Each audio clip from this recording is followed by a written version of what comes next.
విజయప్రాప్తికి మహావిష్ఠతగా దోహదపడుతూ మహా కార్తీక మాస విశిష్టతతో చక్కగా ఆ శివాలయానికి వెళ్ళి 9 సార్లు ప్రదక్షిణ గావించుకొని చక్కగా వారికి విస్తృతగా 10 రకాల పువ్వులు తీసుకొని చక్కగా జలవిస్తృతగా శివాలయంలో మహావిస్తృతగా రాగి మహావిస్తృత పద్ధతి చేసుకొని ఆ పూలు 10 రకాల పూలు దాంట్లో వేసి చక్కగా కలిపి మహా 9 లోపు ఉదయం 9 లోపు 9 సార్లు ప్రదక్షిణ గావించుకొని ఈ జల విస్తృతతో అభిషేకం గావించిన వారికి విజయాన్ని చేకూర్చటమే కాక కార్యసిద్ధికి మహాపటుత్వాన్ని చేకూరి విజయ సోపానాన్ని చేకూరుతూ ఉంటుంది. 10 రకాల పూల విశిష్టత ఏదైనా సరే 10 రకాల పూలు అక్కడ శివాలయం మహావిష్ఠతకు రాగి ముద్దలో వేసి దాన్ని కలపాలి. 10 రకాల పువ్వుల్ని కలపాలి.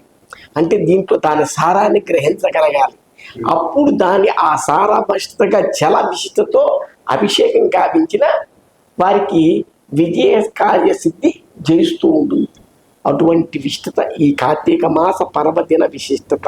దానికి ఏ రకమైన సరే 10 రకాలు కలవాలి. దాన్ని కటుత్వం కలవటం వల్ల వారి పటుత్వాన్ని విజయ సోపానాన్ని చేకూరుస్తుంది.